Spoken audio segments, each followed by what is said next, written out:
झुंझुनू में भारतीय जनता पार्टी के द्वारा राजेंद्र भामू ने टिकट दी जाने के बाद में अब पूर्व प्रत्याशी रहे बबलू चौधरी भी आपकी ताल ठोक दी है और 23 तारीख ने आपको नामांकन करने की घोषणा कर दी है। बबलू चौधरी कहो कि झुंझुनू में अगर कोई कमल को फूल खिला सके है तो वो सिर्फ और सिर्फ बबलू चौधरी है। टिकट कोई और न दी जा यह बा बिल्कुल भी बर्दाश्त कौन करेगा।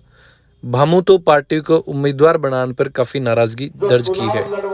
उपचुनाव में पार्टी के द्वारा झुंझुनू विधानसभा में पहली बागी रहा राजेंद्र भामू ने टिकट दी जाने की घोषणा के बाद में लगातार बबलू चौधरी कार्यकर्ताओं मिल रहे हैं।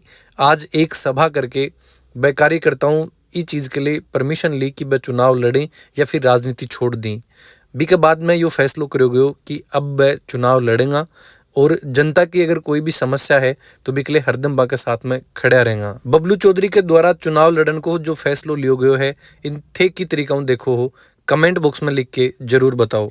और इस झुंझुनू को आगे बढ़ाने का काम किया है। इन्होंने अगर ये निर्णय कर लिया कि मुझे चुनाव लड़ना है तो ये परसों की जो घोषणा फॉर्म भरने की 11:15 बजे का समय दिया है, 11:15 बजे फॉर्म भरा जाएगा और जो लोग या कोई भी पार्टी या कोई भी समीक्षा करने वाले या पार्टी को गलत तरीके से फीड करने वाले ये देखना चाहते हैं कि इन पेटियों में क्या निकलेगा, तो ये हम पेटियों में दिखाएंगे 13 तारीख को कि बबलू चौधरी ने क्या काम किए। और मैं भी अपने आप की ये टेस्टिंग करना चाहता हूँ कि इस जनता के मैंने काम किए, मैं जनता के साथ खरा उतरा या नहीं उतरा, इस बात की टेस्टिंग 13 तारीख को हो जाएगी।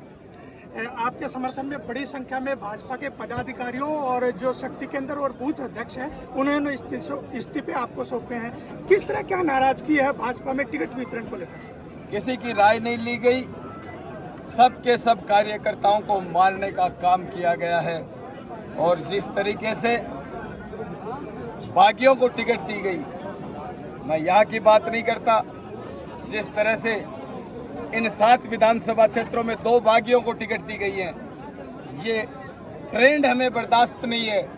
और जिस तरीके से लोगों को निष्कासित कर दिया जाता है और निष्कासित करने के बाद उनको वापस पार्टी में लाकर पार्टी ज्वाइन कर सकते हैं, पार्टी में कार्यकर्ता के तौर पे काम कर सकते हैं, लेकिन अगर ये स्टाइल पार्टी अपनाएगी, बागियों को टिकट देके उनको आगे लेके आएंगे।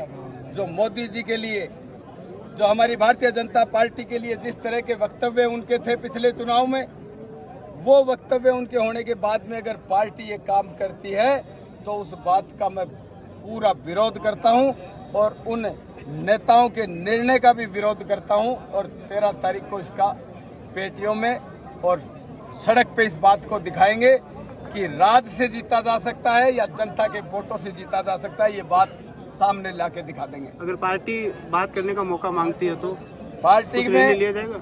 पार्टी में उन लोगों के साथ कोई वार्ता नहीं करेंगे जो लोग पार्टी को गलत फीडबैक देते हैं, जो लोग उस पार्टी की वर्दी में, जो नेतागिरी की आड़ में किसी के दूसरे काम करके, जो लेन देन करके या उनसे प्रभावित होकर जो गलत तरीके के फीडबैक देते हैं, उन छुटभैये नेताओं से किसी से बात नहीं करेंगे। पार्टी का शीर्ष नेतृत्व में हमारे कार्यकर्ताओं का अगर सम्मान होगा, कोई बात होगा तो विचार कर सकते हैं।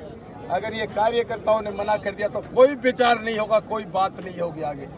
मैं यही आप लोगों को, मीडिया के बंधुओं को कहना चाहता हूँ और बाकी सारा का